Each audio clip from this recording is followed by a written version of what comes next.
से बोलिए स्वामी जी महाराज की जय।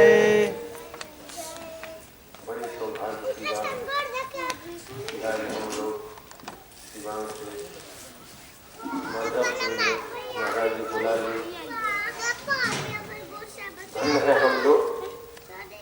अरे आप लोग तो धन्य नहीं है, लेकिन आप लोग से कहीं ज्यादा हम लोग धन्य हैं कि आप लोगों के शरण हम लोग आ गए। महाराज जी कहते थे देखो फिल्म देखल हो सरकार ना बहुत फिल्म देख रहे सही कि वो कागज फिल्म में गाना सुन लो हो कि कोरे कागज पे लिख दे संवरिया का नाम गोरी, वो तो जान जाएंगे पहचान जाएंगे। पर्चे देने की आवश्यकता नहीं, कहीं पड़ती है आपका कर्म आपका परिचय बन जाता है। हमने सरकार की चीज से हुई वहाँ के सब हमें ठीक कर बनी दर्शन करे दर्शन करो ज्यादा भी बात ना करो। देखिए अच्छा है महाराज जी हम लोगों के बहुत अच्छे थे। मैं को अपन सब ऊपर करे चाहता ना जाए रोक कर देना को कब पता चलता है कि हमारे माँ बाप जानते हैं जब वो इंसान 50 साल का होता है तब लोगों को लगता है कि हमारे माँ बाप बहुत कष्ट से हमको पोसा है। लेकिन जब तक वो 20 साल का रहता है तब तक कहता है कि सबसे बड़ा अगर कोई द्रोही है की उम्र में हर बेटा बेटी सोचता है कि हमारे मम्मी पापा सबसे ज्यादा मूर्ख है। और 20 साल से लेकर 40 साल तक वो सोचता है कि अगर हमारे अंदर उनकी सहयोग हो जाती, हमारे अंदर वो साथ आ जाते तो हम जो चाहते हैं वो हम कर लेते। ठीक है, 20 साल से लेकर 40 साल तक जो लड़का लड़की कमाता है शादी विवाह होता है वो यही सोचता है कि माँ बाप हमारे साथ मिल जाए, जो पूंजी वो रखे हैं वो हमको दे दे ताकि हम इससे कुछ बिजनेस कर ले। पिता नहीं देता है, क्यों नहीं देता है?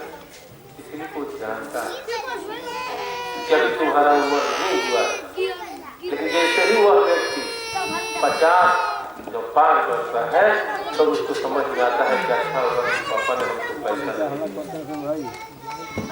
उसको अनुभव होने लगता है। क्यों? 10 साल का 15 साल का होने लगता है। महाराज क्या थे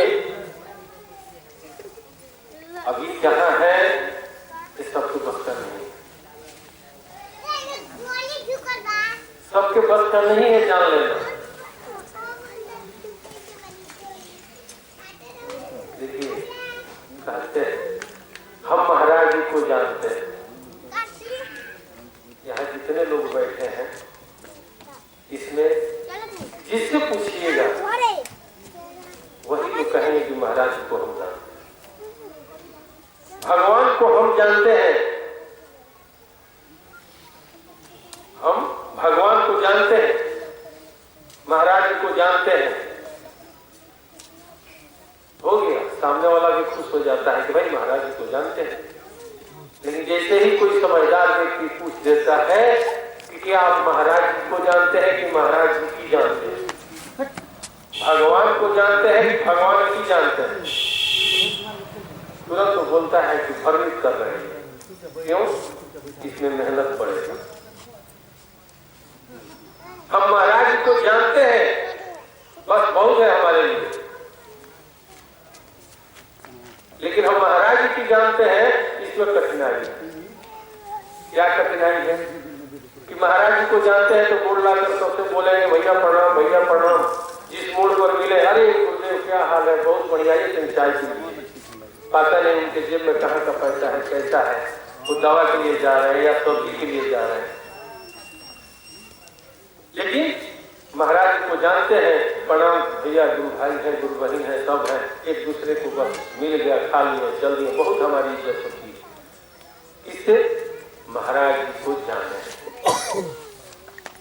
लेकिन जैसे ही महाराज जी की जानेंगे तो हमें वो गुरु भाई याद नहीं आएंगे, हमें इतने लोग बैठे हैं ये लोग याद नहीं आएंगे। हमें याद आएगा कि महाराज जी की वो वाणी, महाराज जी ने क्या कहा था, भजन करो, भजन करो। जैसे भैया अभी कहे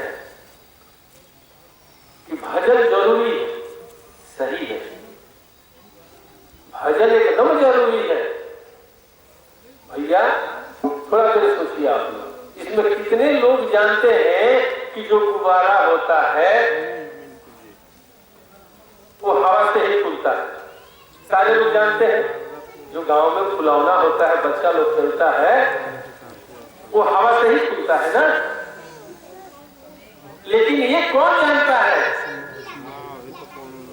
गुब्बारा बच्चे को दे दिया गया और बच्चे को कहा गया कि ये लोग गुब्बारा इसको उड़ाओ।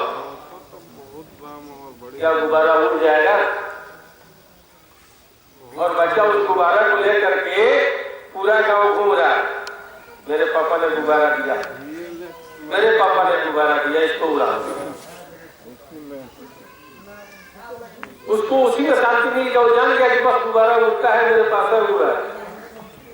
और वही गुब्बारा, वही पिता किसी और को दिया और वो पुत्र बोला कि पापा ये उड़ नहीं रहा है। बोला देखो उड़ेगा। बोला कहाँ उड़ रहा है? ऐसे पकड़ा, छोड़ दिया, जब छोड़ा तो नीचे गिर गया। बोला ये उड़ नहीं रहा है। तो बाप बोला बेटा ऐसे नहीं उड़ेगा, इसको उठाओ, इसका मुंह खोलो और अपने मुंह से फूको। आज जैसे ही तुम फूकोगे वैसे ही ये बड़ा। ये चीज कौन बताएगा? गुब्बारा तो सब जान गया ना कि गुब्बारा है, उड़ता है, उड़ता है, उड़ता है। ये तो तब पता चलेगा कि जब हम अपने गुरु से पूछेंगे कि हे गुरुदेव आपने कहा कि भजन करो और हम भजन कर रहे हैं, फिर भी हमारे अंदर वही चाह, वही पथ, वही सारा नित्य क्रिया, कोई परिवर्तन नहीं होना चाहिए ना। अरे बेटा जब कमाता है तो घर बनता है, बेटा जब बड़ा हो जाता है तो समाज में घूमता है, तो इसमें भी तो कुछ परिवर्तन होना चाहिए मेरे अंदर। तो जो शिष्य होता है, श्री सद्गुरु देव नमः भक्ति जो आश्रम खलवा के शिष्य में डूबे जी, जब हमारे जैसा शिष्य पूछेगा महाराज जी हमने पूछा था कि महाराज जी हम भजन करते हैं और जब भी हम भजन करते हैं तो उस भजन में आप ही नजर आते हैं, उस भजन में आप ही नजर आते हैं। क्यों?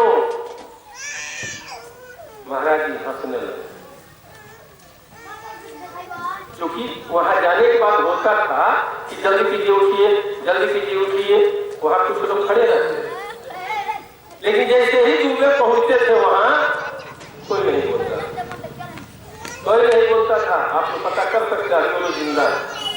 1 नंबर में तिवारी जी थे, 2 नंबर में भारती जी रहते थे, ओझा जी रहते थे, बहुत से लोग रहते थे, लेकिन हमको कोई नहीं बोलता था, इसलिए कोई लोग जानते थे कि याद गया। महाराज जी नहीं बोलते थे, इसलिए कि महाराज जी के चेहरे से ही अनुमान लग जाता है तो सामने वाला प्रभावित होगा। जैसे मकान मालिक अगर सोच रहे कि अब तो सब खत्म होना चाहिए, जब वो इधर उधर ध्यान करने लगेंगे तो जो यहाँ होशियार व्यक्ति होंगे वो समझ जाएंगे कि अब तो सब खत्म होगा। चलो समझ रहे हैं हमारी बात को, आप ध्यान दीजिएगा। क्योंकि महाराज जी को अच्छा लगता था कि ये एक मेला है जो उठो चलो, ये जाने वाला नहीं है, तुम लोग कितना हो कर लो। तो हम उस दरवाजे के बगल में जो पल्ला रहता था वहां बैठ जाते थे, सारे लोग चले जाते थे। उसके बाद महाराज जी से हमने पूछा, महाराज जी हम जो भजन करते हैं, जब ध्यान मग्न होते हैं तो उसमें आप ही नजर आते हैं, क्यों? हम तो आपके पास आपको जाने नहीं आए थे, हम खलवा क्यों जाते हैं? क्या को जानने नहीं, हम अपने आप को जानने के लिए वहां जाते हैं। हम अपने आप को जानने के लिए जाते हैं कि हमारे गुरुदेव ने अपने आप को जाना और उस जंगल में बैठे हैं, और उस जंगल में जब हम जाएंगे तो हमें भी जना देंगे। और जब वो हमें जनाएंगे तो हम स्वयं जान जाएंगे अपना। समझ में आ रहा है हम क्या कहना चाहते हैं? यानी कि हम महाराज को जानने नहीं गए हैं, वो तो खुद है, उनको जानने की क्या आवश्यकता है? कोई है आवश्यकता? हमको भगवान के जानने की क्या आवश्यकता है? अरे हम तो भगवान के पास गए हैं कि हम कौन हैं, हम कहां से आए हैं, हमें क्या करना चाहिए, ये जानने के लिए जाते हैं। तो महाराज जी ने कहा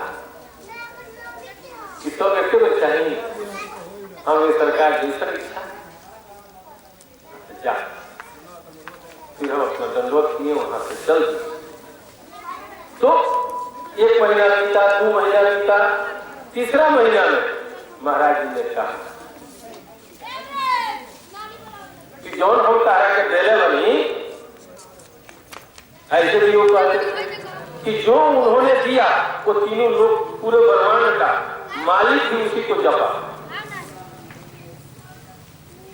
यानी हम जब उनसे तर्क किए, महाराज जी से पूछे, तो उन्होंने जिस भाव से हमको बताया, तो मैंने जब अपने आप में देखा तो साक्षात दिखाई दे दिया। महाराज जी दूसरी बार हम गए तो उन्होंने पूछा ऐसा हो, उस प्रिय जो हमारी औरत भी साथ गई, उन्होंने कहा कि कहो न समझेगू कि मनिया जना अति कैले रहता है। ये सच्चाई है। हमारे गांव के लोग जाते थे, भारतीय जो है बड़ी स्तर में, आप लोग जाकर पता भी कर सकते हैं। तो हमारे और पहले की सरकार हम क्या समझाएंगे, अब रोए बने। तो महाराज जी से जब हम पूछते थे, देखिए हर पिता चाहता है कि मेरा बेटा मुझसे पूछे, हर पिता चाहता है कि मेरा बेटा मेरे पास आकर बैठे, हर माँ बाप चाहता है, माँ चाहती है कि मेरी बेटी मेरे पास बैठे, मेरा बहू मेरे पास बैठे। क्यों? तो उसको मैं अनुभव दूंगी कि बहू मैं मर जाऊंगी तो पड़ोस की जो है उसको हिसाब से रहना, वो बहुत बड़ा लुटेरी है। लेकिन बहू अगर सोचती है कि कोई बात नहीं, साथ जब तक जिंदा है, मर जाएगी तो चाबी मिलवे करेगा। अरे चबिया तो मिल ही जाएगा, लेकिन कहाँ कहाँ रखी है ये तो नहीं पता चलेगा ना। पिता का धन तो हमको मिल जाएगा, लेकिन किस खेत में कौन सा डरार है, कौन सा कागज है, खतियान कहाँ है, ये तो नहीं मिलेगा, नहीं बैठेंगे तो। से वही महाराज जी से ज्ञान मिला, नाम मिला, लेकिन कोई अगर पूछ दे कि भैया महाराज जी का शिष्य है, लेकिन आपका परिवर्तन क्या है, थोड़ा बताइए। आप क्या ऐसा चीज है जो महाराज जी करते थे और आप कर रहे हैं? क्या जवाब मिलेगा? अरे वो तो उनकी बात कुछ और है, वो तो भगवान थे। तो समझदार रहेगा, वो बोलेगा भगवान तो थे लेकिन तुम चोर था। वो भगवान थे लेकिन आप क्या है, आप चोर हैं। इसलिए दुनिया कहती है कि माँ बिन बछड़ा पिता बिन घोर, अनाज है तो थोरो थोर, ज्यादा से ज्यादा कम से कम। और यही आप लोगों का हाथ जोड़कर निवेदन है कि आप लोग एक बार हृदय से बोलिए, प्रेम से बोलिए स्वामी जी महाराज की जय।